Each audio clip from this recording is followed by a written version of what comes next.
you might not be able to find the right code pointer where you probably have to make the change. If you are going to change a code pointer, what are some of the things on which maybe some latency requirements are going to change?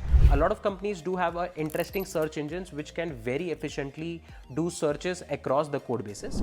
Getting the right code pointer to actually change things is something that is very complex, at least in the initial few days when you are still getting a hang of the code base. The project requirements very frequently change, and you will find yourself maybe working in some team for 3 months, and then your team will be reorged and you will be deployed to a new project. Companies keep these performance reviews so that you can be in check and you can be at par around your performance. But the problem comes when a lot of companies have a lot of interesting and different metrics to see your performance altogether.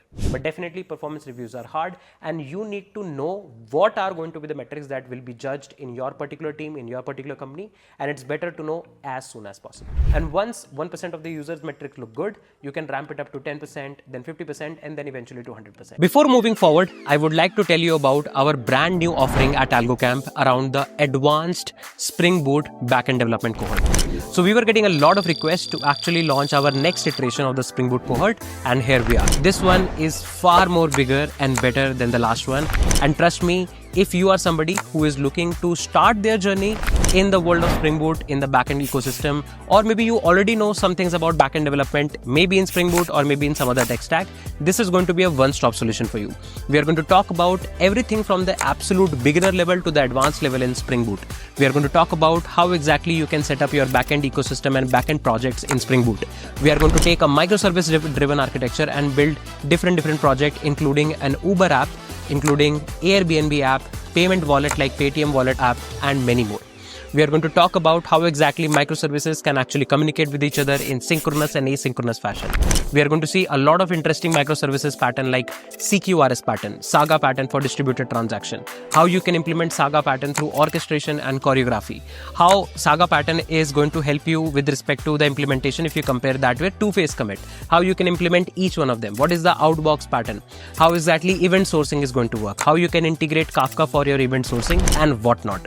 We are going to see so many interesting database concepts like how exactly NoSQLs are internally implemented using LSM trees, what are write-ahead logs, how you can replicate your databases, how you can shard your databases, how you can design a good database schema, and whatnot. All the topics that we are going to cover must be listed in front of you on the screen here. What I can say is that this course is going to be one-stop solution to become an advanced backend engineer in Spring Boot. This is definitely going to demand some good time commitment from all the students who are interested, but trust me, this is going to be one hell of a ride. So what are you waiting for?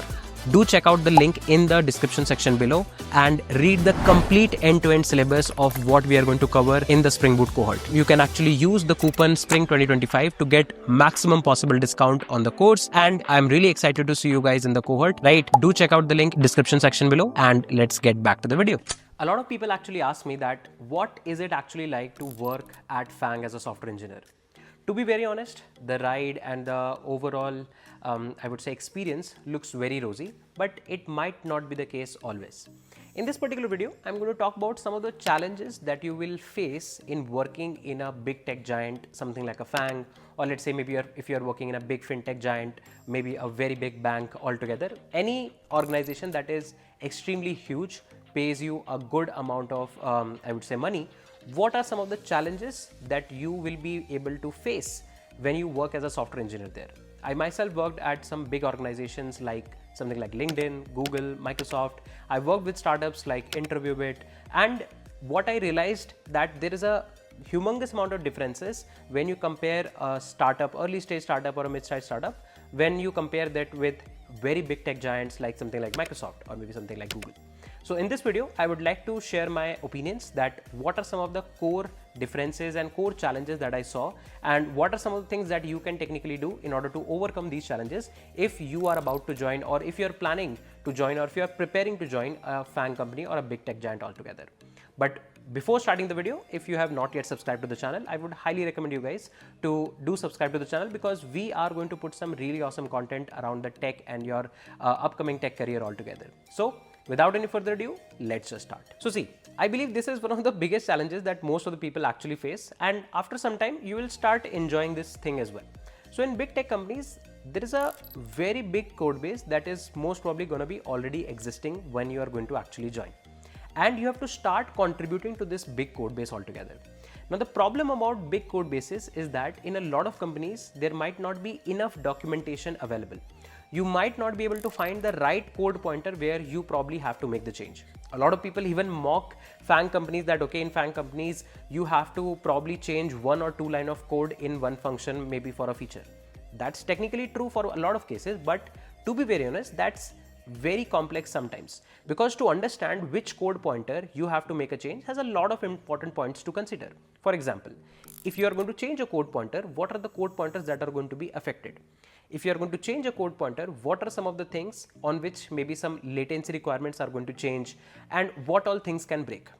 Apart from that, you have to correspondingly change the overall tests, the end-to-end tests and the unit tests, because most of the time in FAANG companies, or I would say the big tech companies, testing or unit tests are something that are very heavily focused on. So you have to change around that.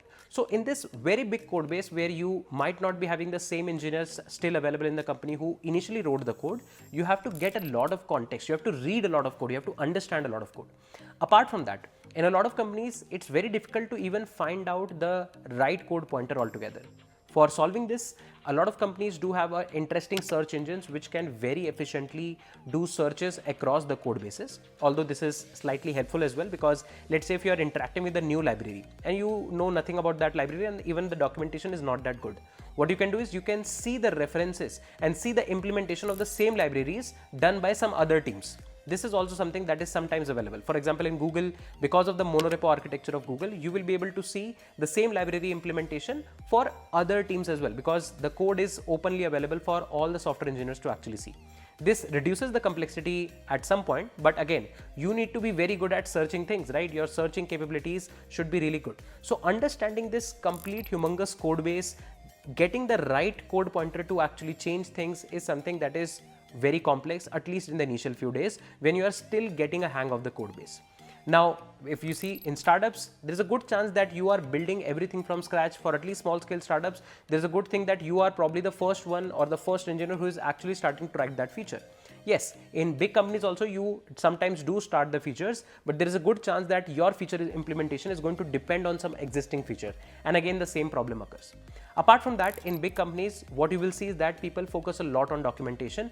Why? Because if let's say you actually leave the company or leave the team, then you have to transfer the context altogether. So people depend on these documentations. And if you're not writing the documentations in a good way, then the new engineers who are going to get onboarded on your code base are going to face a lot of problems. So a lot of time goes in the documentation as well.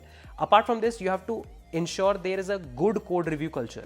Generally, in companies like Google, there is a very heavy focus on writing good code, clean code, scalable and efficient code. So the code review process can be sometimes tidy. What I've seen in startups is that you try to move fast, break things fast, and then fix those fast. This might not be true in companies like, let's say, Google or Microsoft. There, your code quality is going to be extremely important. You might be stuck on code reviews for one single PR, probably for days, sometimes for weeks as well, because the people who are going to approve or I would say review the PR maybe are out of office, and you might not be able to get them reviewed from other people. So this is something which is kind of like problematic and can slow down the overall velocity of your implementations. Now see, there is one good truth that is known to everybody about big companies, is that sometimes in big companies, frequent reorgs can actually happen.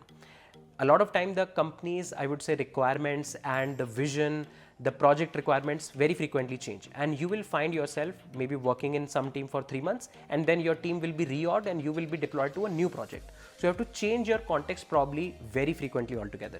This happens because the overall, I would say, requirements keep on changing, but you have to be ready for a lot of reorgs sometimes altogether. Some teams are there which are pretty stable, but in some teams, if you are doing a lot of experimentation on the products, then in that case, you might be prone to reorgs.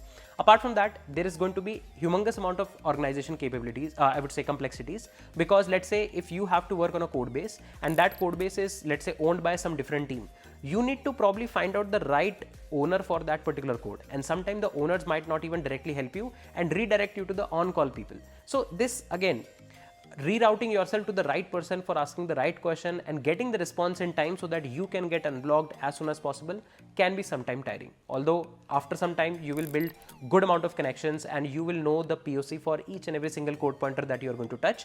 But initially this can be something that will give a lot of friction to a lot of people. Now, one thing is for sure that not just in startup but in big companies as well, performance reviews are taken very seriously. You will find people actually working extremely hard when the performance reviews are close. And people will try to make sure that they maximize their output, and can in this particular thing can be overwhelming for a few people. Companies keep these performance reviews so that you can be in check and you can be at par around your performance. But the problem comes when a lot of companies have a lot of interesting and different metrics to see your performance altogether. Some companies are going to see your performance based on the products that you have delivered, how the metrics of those products are going to work, what kind of impact those products have actually made. And these are some really good metrics. But sometimes there can be some controversial metrics as well. I'm not saying these metrics are good or bad, but sometimes companies try to look at your number of pull requests or the lines of code that you have added, the lines of code that you have changed. These kind of things, if sometimes some companies actually do take into consideration when your performance reviews happens. Sometimes what happens is that your project is not of the nature of having a lot of lines of code. For example, if you're writing code in Python, then of course you're going to have a pretty hard day because Python is known to have shorter amount of code. So the lines of code that you're going to add might not be very high, but the impact that that code is going to create can be pretty high. So these, I would say, controversial metrics sometimes become problematic for a few people. I believe a good metric, if you're still considering these metrics, then one more good metric would be that the amount of pull requests somebody has reviewed. That is also a good metric to review because this shows that how much collaboration in the team you are actually doing and how fast you are trying to unblock. Now, sometimes there can be some bizarre review metrics like what is the size of the comment that you are putting on a review. If these things are there, then that can cause kind of like a negative impact on the overall team. But if the companies decide good metric for performance reviews, then this can overall boost the morale as well. So again, it depends on company to company. It can be controversial and it can be opinionated on what metrics are good for the performance reviews, but definitely performance reviews are hard and you need to know what are going to be the metrics that will be judged in your particular team, in your particular company, and it's better to know as soon as possible. Now, this is a complaint that a lot of people actually give, that in big companies, your overall progress of pushing a code is slow. I totally disagree with this fact. There are companies which are very fast paced in the, let's say, FAANG ecosystem or the fintech ecosystem.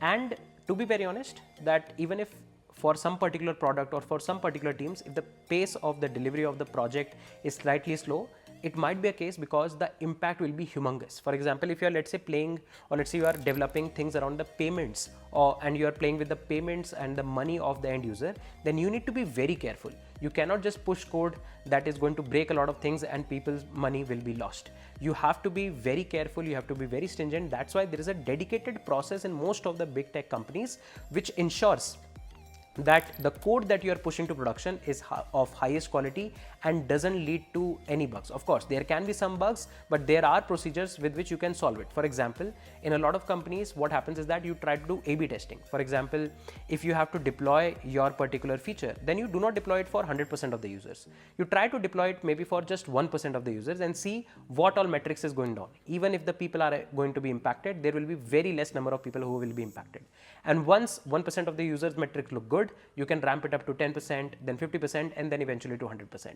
But even before coming to these 1% ramp up to the eventual, I would say, users, a lot of companies have multiple phases. For example, you need to have QA testing done. Then you need to do dog fooding. Dog fooding is like alpha testing. That means all the users of the company, that means the employees of the company, are going to test your feature and maybe give you feedback. After the dog fooding is done, then maybe you will try to do it as a beta release, that you can do beta testing. All the users who are registered as a beta testing users are going to be shipped this particular feature. And after that, the final ramp up on 1%, 10% of the final users are going to come up. This multiple layers, of course, decreases the velocity sometimes, but this ensures that you are pushing the highest quality feature possible. And if the impact of something goes wrong is extremely high, you need to be pretty careful. Yes, this can be tiring for some people, but I personally believe this is very, very important. Now, the last point is something that some people might agree to it, some people might not. But what I believe is that a lot of people are actually wanting to do something else, but because of the fact that the big companies, the big tech companies, the big fintech companies are offering them such good packages in even early stages of their career, that they are not able to leave those things and maybe follow altogether their passion. Yes, tech can be passionate, like there are actually people who are extremely passionate for tech and think with respect to tech on every single thing, but maybe some people are not. But because of the lucrative packages, I believe people are sometimes stuck as well. To be very honest, there are not too many fields who are actually offering this high scaled packages on early stages of your career. You might have seen people struggling for 10 to 15 years to reach the point where new grad software engineers are actually reaching. I believe if you are extremely passionate about tech, this is the great field to be. But of course, this can be problematic for some people as well. So this can be opinionated, but it was worth mentioning in all of this list, according to me. And I believe those are some of the few pointers that I believe are problematic if you are working as a software engineer in big tech companies. Of course, you might be, I would say, agreeing to some of my pointers. Maybe you are not agreeing. But if you have some more pointers to talk about, I would love to know about them in the comment section below. I would love to know about your experiences working in startups or maybe big tech, and if there were some complexities and challenges that you also faced and how you actually overcome. I would be happy to read all of your comments. That being said, let's wrap this particular video here. We are going to meet soon in the next set of videos where we are going to talk about a lot of more things around your tech and career. Till then, take care. Bye-bye. I'm Sanket Singh, signing off.